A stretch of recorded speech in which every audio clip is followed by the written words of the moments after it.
persembahan kita. Apa kabar Bapak Ibu saudaraku? Dahsyat luar biasa. Tuhan baik, Tuhan setia, menyertai hidup kita. Karena itu mari kita bersyukur kepada Tuhan untuk kasih setianya. Amin. Tidak ada yang dapat kita berikan kepada Tuhan untuk membalas kasih-Nya yang besar itu, yang telah menyelamatkan kita, menghapus dosa-dosa kita, menyucikan kita, melupakan segala kesalahan kita, melindungi dan memberkati kita, bahkan menyediakan hidup yang kekal bagi kita semua, menyediakan sorga yang mulia, yang begitu indah, yang sudah ada tersedia bagi kita. Amin Bapak Ibu. Karena itu mari kita tetap bersemangat dan tetap bersukacita dan bersyukur. Mari kita baca firman Tuhan. Kita buka Alkitab kita. Kita baca Yohanes Matius pasal 3. Matius pasal 3 ayat 1 sampai dengan ayat yang ke-7. Tentang Yohanes Pembaptis. Mari kita baca bersama-sama Matius 3 ayat 1 sampai 7. 1, 2, 3. Pada waktu itu tampillah Yohanes Pembaptis di padang gurun Yudea dan memberitakan, bertobatlah sebab kerajaan sorga sudah dekat. Sesungguhnya dialah yang dimaksudkan Nabi Yesaya ketika ia berkata, ada suara orang yang berseru-seru di padang gurun, persiapkanlah jalan untuk Tuhan, luruskanlah jalan baginya. Yohanes memakai jubah bulu unta dan ikat pinggang kulit, dan makanannya belalang dan madu-hutan. Maka datanglah kepadanya penduduk dari Yerusalem, dari seluruh Yudea dan dari seluruh daerah sekitar Yordan. Lalu sambil mengaku dosanya, mereka dibaptis oleh Yohanes di sungai Yordan.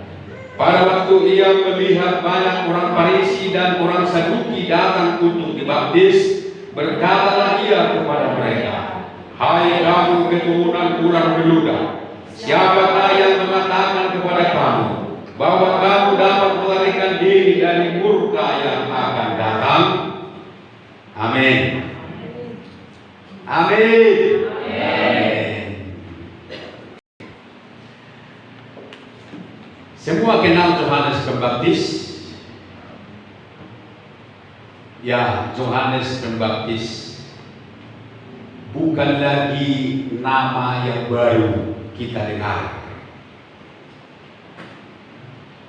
Dia adalah utusan Allah untuk mendahului Tuhan. Dia adalah utusan Allah untuk mempersiapkan jalan bagi Tuhan. Dia mempersiapkan umat yang siap sedia. Dalam Lukas 1 lebih jelas lagi ya, kita baca sedikit ya, ayat 17, Lukas 1 ayat 17. Dan ia akan berjalan mendahului Tuhan dalam roh dan kuasa Elia, untuk membuat hati bapak-bapak berbalik kepada anak-anaknya, dan hati orang-orang durhaka kepada pikiran orang-orang benar, dan dengan demikian menyiapkan bagi Tuhan suatu umat yang layak baginya. Jadi Yohanes Pembaptis ini bekerja Tuhannya mempersiapkan umat,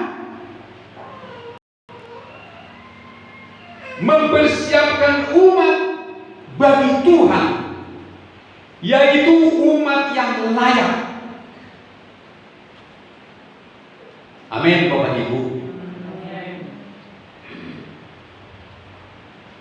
Tetapi kita melihat Yohanes Pembaptis ini, saya tidak menemukan di Alkitab mujizat yang diperbuatnya.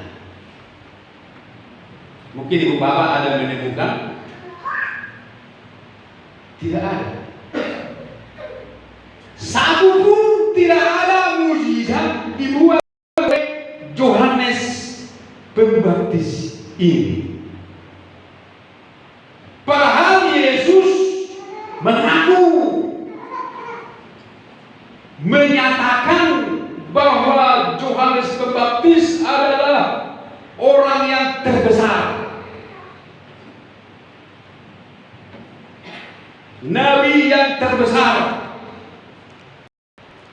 Ya, dalam Matius pasal 11, Matius pasal 11 ayat 11. Aku berkata kepadamu, sesungguhnya di antara mereka yang dilahirkan oleh perempuan tidak pernah ada seorang yang lebih besar daripada Yohanes Pembaptis. Jadi Yohanes Pembaptis adalah yang paling besar. Tidak ada lagi yang lebih besar tampil dari semua orang yang dilahirkan perempuan. Tidak ada yang lebih besar daripada Yohanes Pembaptis. Ayat 12. Sejak tahunnya Yohanes Pembaptis hingga sekarang, kerajaan surga diserong, dan orang yang menyerongnya mencoba menguasainya. Dia adalah nabi yang besar, tetapi tidak melakukan satu mukjizat pun. Dia adalah nabi yang diutus oleh Tuhan, mendahului Tuhan untuk mempersiapkan umat bagi Tuhan, tetapi tidak ada satu mukjizat pun yang dilakukannya. Kalau orang besar di dunia ini kan orang yang bisa melakukan mukjizat. Pendeta besar adalah pendeta yang bisa melakukan mukjizat. Itulah di mata manusia, seperti Benihim, Morris Cerullo, Reinhard Bonnke, saya Pariaji, Pastor Andi Simon, kecuali Stephen Tong. Karena itu tidak, kalau Stephen Tong anti mukjizat.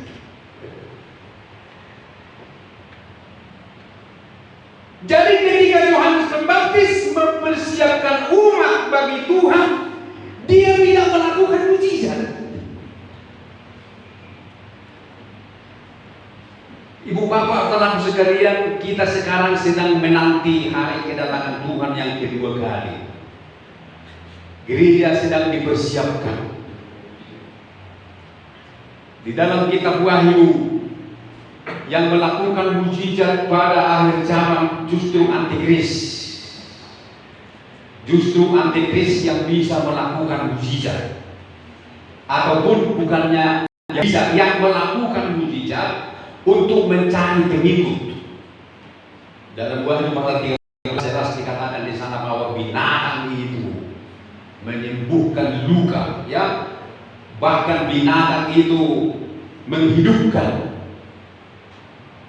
sehingga orang pun takjub dan sujud kepada dia dan mengikut dia dan menerima namanya dan tanda binatang itu. Tetapi Yohanes Pembaptis dalam mempersiapkan umat, dia menyampaikan firman Allah. Dia menyampaikan berita. sorga sudah dekat. Dia menuntut supaya orang bertobat dan mengingatkan bahwa kerajaan sorga sudah dekat. Tuhan akan datang dengan murka. Makanya ketika ahli-ahli Taurat dan orang-orang Farisi datang untuk dibaptis, dia menegur mereka dengan keras dan berkata, "Hai kamu keturunan ular beludak, siapakah yang mengatakan kepada kamu bahwa kamu dapat melarikan diri dari murka yang akan datang?" Jadi rupanya barang siapa yang mau mendengarkan Yohanes Pembaptis, yang mau menerima Yohanes Pembaptis, yang mau dibaptis oleh Yohanes Pembaptis, dia akan luput dari murka yang akan datang. Dia akan selamat dari murka Allah. Tetapi orang-orang Farisi, orang-orang Saduki datang untuk dibaptis, tapi Yohanes menolak mereka. Karena apabila mereka dibaptis, mereka tidak akan dihukum, mereka akan selamat. Maka Yohanes pun mengusir mereka karena mereka belum bertobat, namun mau minta dibaptis. Ini mengajarkan baptisan Yohanes menyelamatkan kita dari hukuman kekal. Amin. Amin. Dan dia menyampaikan firman Tuhan. Dan kita melihat bahwa Yohanes Pembaptis ini tidak lama. Tidak lama dia melayani. Dia lebih dahulu 6 bulan dari Yesus. Karena setelah dia ada dalam rahim Elisabeth 6 bulan, Maria baru mengandung. Elisabeth sudah mengandung Yohanes 6 bulan. Lalu Maria datang berkunjung ke rumah kakaknya Elisabeth. Dan dia menyapa kakaknya, "Salam bagimu kakak, kakak Elisabeth, salam bagimu. Apa kabarmu kak?" Jadi mereka nomor panggilan kompak. Amin. Kita pun harus kompak ya. Mereka kompak. Ketika itu Maria sudah mulai mengandung, tapi Elisabeth juga sudah mengandung 6 bulan. Lalu ketika mereka bertemu, Yohanes Pembaptis pun dalam rahim Elisabeth melompat kegirangan, bersukacita dia ketika bertemu dengan Yesus yang masih ada dalam rahim Maria. Jadi beda 6 bulan. Tidak lama dia memberitakan firman Tuhan. Dan pelayanan yang terakhir yang dilakukan oleh Yohanes Pembaptis adalah dia meluruskan pernikahan. Jadi setelah dia meluruskan tingkah laku semua orang dengan mengajarkan pertobatan, yang terakhir dia luruskan adalah pernikahan. Yaitu pernikahan siapa ibu bapak? Iya, pernikahan Raja Herodes. Itulah pelayanannya yang terakhir. Bapak ibu saudaraku sekalian, sebelum Tuhan Yesus datang ke dalam dunia ini, pernikahan harus dikuduskan, harus disucikan. Karena pernikahan itu akan berkelanjutan di dalam kerajaan sorga, di mana bukan pernikahan antara suami istri lagi, tapi pernikahan dengan Yesus Kristus yang adalah mempelai pria. Itulah sebabnya Yohanes Pembaptis mengakhiri hidupnya dengan tugas yang terakhir, meluruskan pernikahan Herodes. Karena berat pernikahan ini. Kalau tidak diluruskan, sampai mati, tetap dosa itu ada, dosa perzinahan. Sampai mereka semua mati. Dan di sini dalam Injil Matius, Yohanes menegur Herodes karena Herodes mengambil istri saudaranya Herodes yang lain, yaitu Filipus.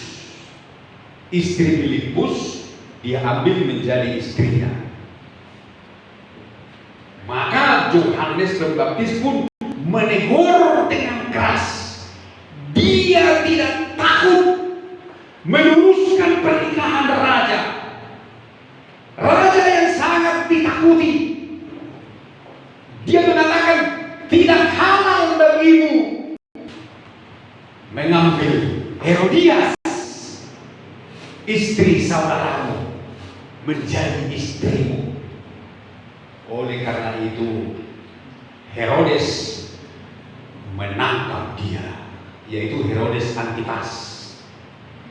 Karena Herodes ini banyak. Herodes Agunglah induknya, yaitu Raja Herodes yang membunuh anak-anak di Bethlehem.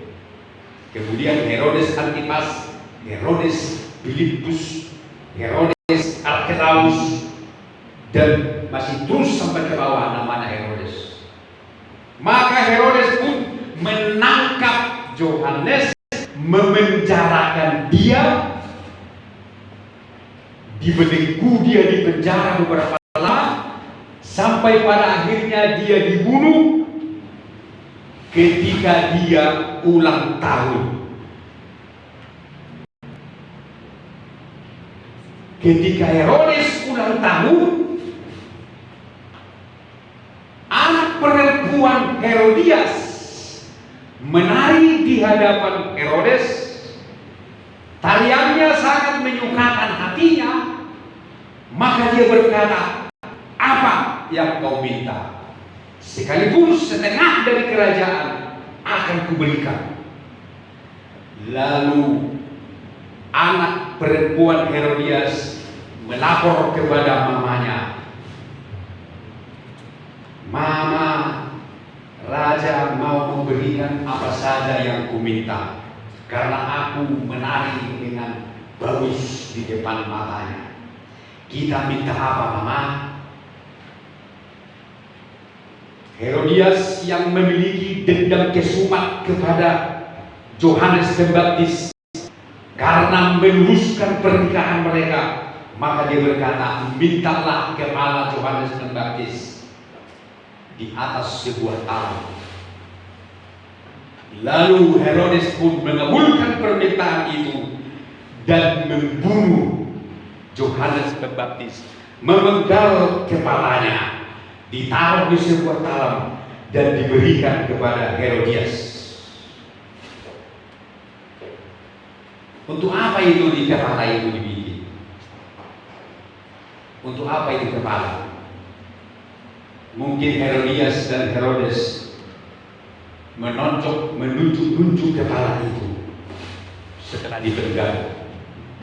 Jangan lu, sok berani lu menegur gue seorang raja, gue istri raja, berani-beraninya kau menegur, meluruskan pernikahanku. Sekarang rasakan. Mungkin kepalanya digigit-gigitan, ditonjok-tonjok, dihina. Itulah akhir pelayanan Yohanes Pembaptis ketika Herodes ulang tahun. Jadi hati-hati ibu bapak yang ulang tahun. Amin. Di Alkitab hanya 2 orang yang ulang tahun ditulis. Saya bukannya anti ulang tahun, baru sudah itu. Tapi sekedar ilmu saya mau sampaikan. Di Alkitab hanya 2 orang yang ulang tahun ditulis. Dan kedua-duanya mendatangkan maut. Yang pertama dari Herodes ulang tahun, akibatnya kepala Yohanes Pembaptis dipenggal. Yang kedua, siapa yang ulang tahun dalam kitab? Yang ibu bapak pernah baca. Ada yang tahu? Berarti itu kamu yang Muhammad. Dan ikut dalam kitab. Siapa? Raja. Juga raja, yaitu Raja Firaun.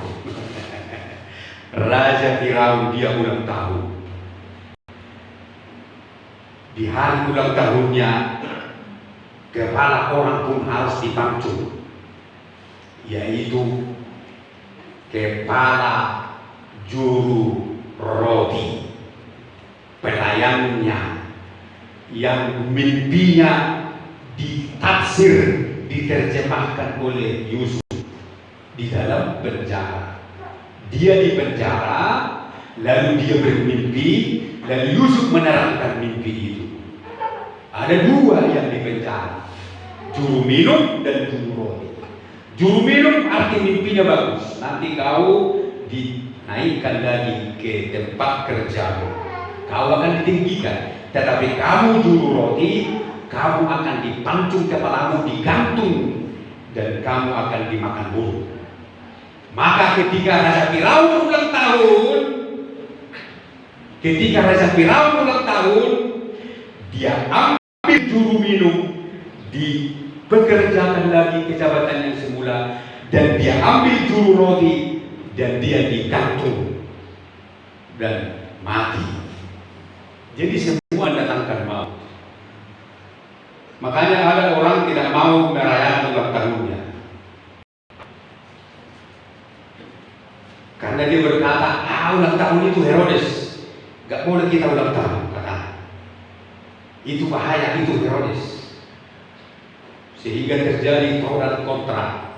Kalau ulang tahun diadakan sebagai ucapan syukur kepada Tuhan, itu mendatangkan berkat, itu direstui oleh Tuhan. Tetapi kalau kita ulang tahun seperti Herodes, ulang tahun seperti Firaun, untuk menunjukkan kekayaan, menunjukkan kebolehan, menunjukkan prestasi dan kemajuan yang sudah dicapai, bukan untuk menunjukkan kerendahan hati, itu baru ulang tahun yang tidak boleh kita lakukan. Kenapa dulu orang tidak melakukan ulang tahun? Kenapa dulu tidak mau melakukan ulang tahun? Kenapa dulu tidak atau anti ulang tahun? Karena masih miskin. Tetapi sesudah kaya baru merayakan ulang tahun, berarti menunjukkan prestasi, kekayaan, dan harta yang berlimpah. Kalau memang dari dulu tidak bisa, dia terus tidak bisa. Jadi di sini Yohanes Pembaptis kepalanya dipenggal, dan itulah pelayanannya yang terakhir ketika dia meluruskan pernikahan Raja Herodes. Jadi Bapak Ibu saudara sekalian, kita sekarang ini sedang dipersiapkan oleh Tuhan untuk menyambut hari kedatangan Tuhan yang kedua kalinya. Kita dipersiapkan dengan cara kita harus mau diluruskan. Dalam Yesaya 40 ayat 3, ini tentang Yohanes, ya, Yesaya 40 ayat 3. Ada suara yang berseru-seru, persiapkanlah di padang jalan untuk Tuhan, luruskanlah di padang belantara jalan raya bagi Allah kita. Amin. Luruskanlah, dalam terjemahan lama ini dikatakan luruskanlah lorong-lorong. Jadi kita harus mau diluruskan. Kita harus senantiasa diluruskan. Dan siapa yang meluruskan kita? Yohanes Pembaptis. Siapa Yohanes Pembaptis? Hamba Tuhan, utusan Allah. Siapa yang meluruskan kita? penunggu-penunggu pintu. Itulah yang meluruskan kita. Dan penunggu-penunggu pintu itu adalah penggembala. Markus 13. Markus 13 ayat 33. Hati-hatilah dan berjaga-jagalah, sebab kamu tidak tahu bila manakah waktunya tiba. Ayat 34. Dan halnya sama seperti seorang yang bepergian, yang meninggalkan rumahnya dan menyerahkan tanggung jawab kepada hamba-hambanya, masing-masing dengan tugasnya, dan memerintahkan penunggu pintu supaya berjaga-jaga. Jadi yang mempersiapkan umat Tuhan menunggu hari datangnya Dia kembali, maka penunggu-penunggu pintu diperintahkan.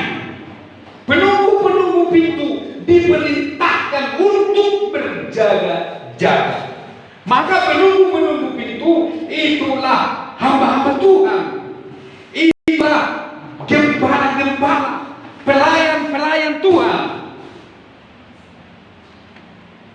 Dalam Yohanes 10 ayat 1 dikatakan di sana bahwa pintu berbicara tentang penggembalaan. Yohanes 10. Ya, kita baca di sini.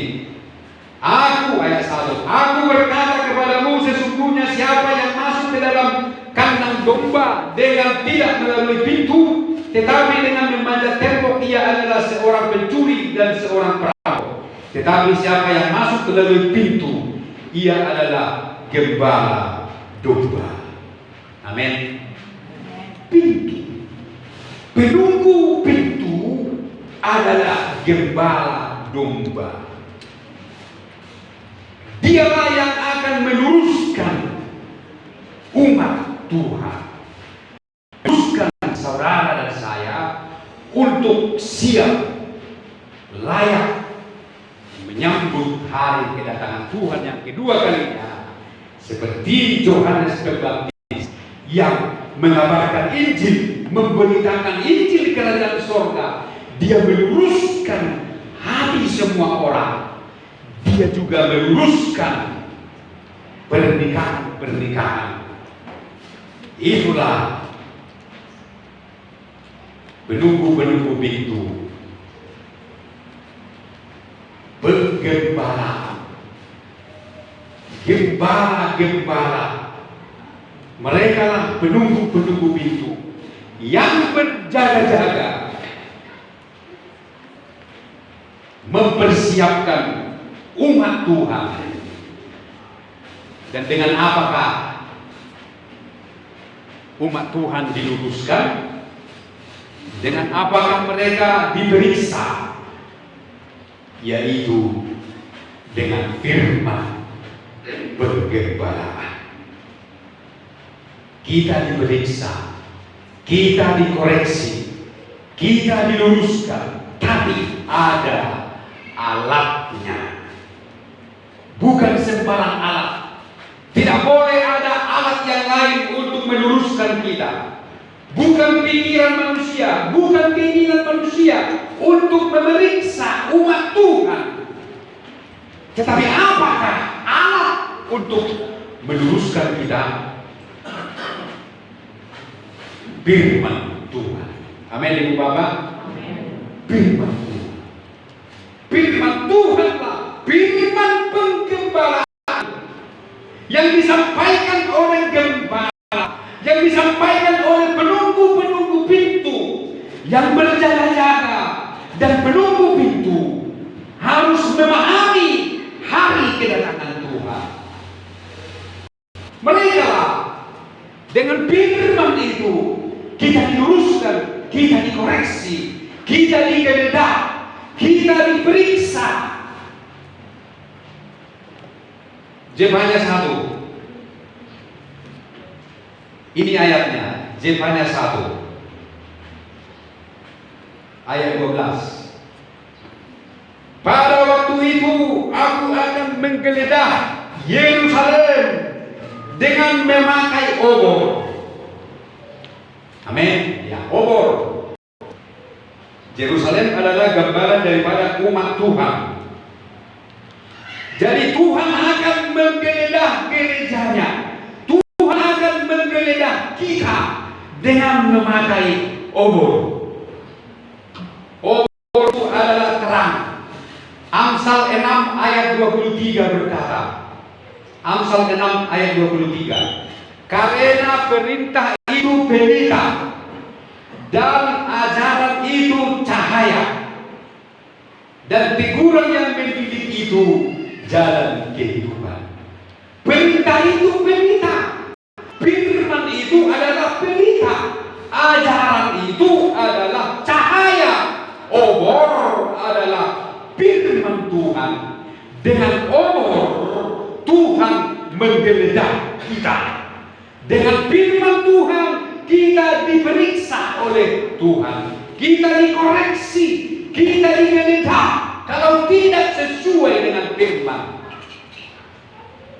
kita dinyatakan bersalah. Dan Bapak Ibu saudaraku sekalian, siapakah yang akan diperiksa, digeledah oleh Tuhan? Ayat selanjutnya berkata, dan akan menghukum, Yefanya 1 ayat 12, dan akan menghukum orang-orang yang telah mengental seperti anggur di atas endapannya, dan yang berkata dalam hatinya, Tuhan tidak berbuat baik dan tidak berbuat jahat. Orang-orang inilah yang diperiksa oleh Tuhan, yaitu orang-orang yang hatinya sudah mengental, tidak lagi encer, hatinya sudah membatu kepada Tuhan. Maka Tuhan akan menghukum orang-orang yang hatinya sudah mengental. Mereka yang berkata Tuhan tidak berbuat baik dan tidak berbuat jahat, yang mengatakan bahwa Tuhan tidak ada apa-apanya, yang mengatakan Tuhan tidak ada, di mana hatinya sudah membatu, sudah keras. Dengan firman Tuhan, gereja akan digeledah, sehingga kita yang hati mengental, yang membatu seperti minyak goreng yang sudah beku, maka harus dikocok, harus dikoreksi.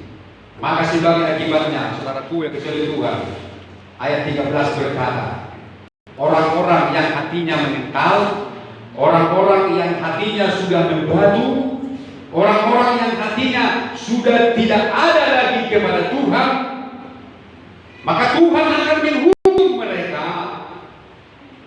Dan hukumannya adalah ini, ayat 13, ini hukumannya. Maka harta kekayaannya akan dirampas, dan rumah-rumahnya akan menjadi sunyi sepi. Apabila mereka mendirikan rumah, mereka tidak akan mendiaminya.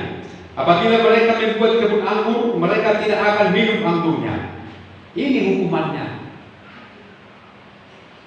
Sudah dekat hari Tuhan yang hebat itu.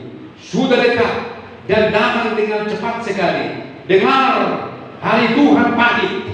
Hari Tuhan pahit, pahlawan pun akan menangis. Hari kegemasan hari itu, hari kesusahan dan kesulitan, hari kemusnahan dan pemusnahan, hari kegelapan dan kesuraman, hari berawan dan kelam, hari penyuman sangkakala dan bekik tempur terhadap kota-kota yang berkubu dan terhadap menara penjuru yang tinggi. Aku akan menyusahkan manusia sehingga mereka berjalan seperti orang buta, sebab mereka telah berdosa kepada Tuhan. Darah mereka akan tercurah seperti debu dan usus mereka seperti kain. Mereka tidak dapat diselamatkan oleh perak atau emas mereka pada hari kegemasan Tuhan, dan seluruh bumi akan dimakan habis oleh api cemburunya, sebab kebinasaan, malah kebinasaan dahsyat diadakannya terhadap segenap penduduk bumi. Ibu bapak saudaraku sekalian, sudahkah kita siap sedia apabila Tuhan datang malam ini? Sudah, puji Tuhan. Saya mewakili berkata sudah, amin.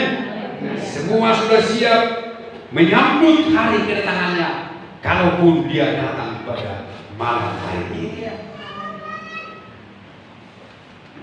Maka ibu bapak saudaraku sekalian, kita harus memperhatikan firman. Firman jangan kita abaikan. Firman itu adalah obor yang menerangi perjalanan hidup kita. Firman itu adalah terang yang menerangi hidup kita. Firman itu akan menggeledah dan membuat kita mencair kepada Tuhan. Firman itulah yang akan membuat kita hidup, hati, pikiran dan perasaan kita kepada Tuhan. Tidak ada alat lain yang dipakai oleh Tuhan untuk menggeledah kita selain daripada firman penggembalaan. Haleluya. Karena itu kita memerlukan penunggu-penunggu pintu. Kita harus mendoakan penunggu-penunggu pintu, agar penunggu-penunggu pintu, hamba-hamba Tuhan, pimpinan-pimpinan dalam gereja, gembala-gembala, agar mereka ditopang oleh Tuhan dalam melaksanakan tugasnya, sehingga dia memahami hari kedatangan Tuhan. Dalam Markus 13 tadi dikatakan bahwa Raja itu, Tuhan itu memerintahkan penunggu-penunggu pintu untuk berjaga-jaga, harus menyampaikan firman yang memeriksa, firman yang menggeledah. Karena itu kita tidak boleh sakit hati, kita tidak boleh tersinggung apabila firman Tuhan disampaikan, apabila firman itu menggeledah hati kita, apabila firman itu mengoreksi, menyatakan kesalahan kita. Kita harus terima, maka kita akan menjadi umat yang layak untuk menyongsong hari kedatangannya yang kedua kalinya. Haleluya Bapak Ibu saudara sekalian. Maka kita membutuhkan penunggu-penunggu itu. Kenapa Raja Salomo dia begitu diberkati oleh Tuhan? Ada saya perhatikan di dalam Raja Salomo, salah satu yang membuat dia berhasil dalam pengikutannya kepada Tuhan adalah karena dia memiliki imam. Ya, dia memiliki imam yang senantiasa menuntun dan mengajari dia. Demikian juga raja-raja yang lain, yaitu Raja Yoas misalnya. Selama imam yang mendampingi dia hidup, maka Raja Yoas sukses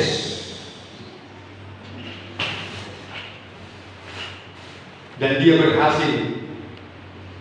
Tetapi ketika imam-imam seperti Imam Yoyada ataupun Imam Zakaria mati, maka mulailah raja-raja itu meninggalkan Tuhan. Tidak ada lagi yang memberikan arahan. Dan dalam 2 Tawarik 24, ini ayat terakhir, 2 Tawarik 24. Di sana kita ada baca satu ayat yang mengatakan 2 Tawarik 24 ayat 1 dan 2. Yoas berumur 7 tahun. 7 tahun Bapak Ibu. 7 tahun pada waktu ia menjadi raja. 7 tahun bisa menjadi raja. Dan 40 tahun lamanya ia memerintah di Yerusalem. Nama ibunya ialah Zibia dari Berseba. Yoas melakukan apa yang benar di mata Tuhan selama hidup Imam Yoyada. Imam Yoyada adalah menjadi penunggu pintu bagi Yoas. Dialah yang membimbing dia mulai dari umur 7 tahun. Tetapi setelah Imam Yoyada mati, kita baca dalam ayat 15, 2 Tawarik 24 ayat 15.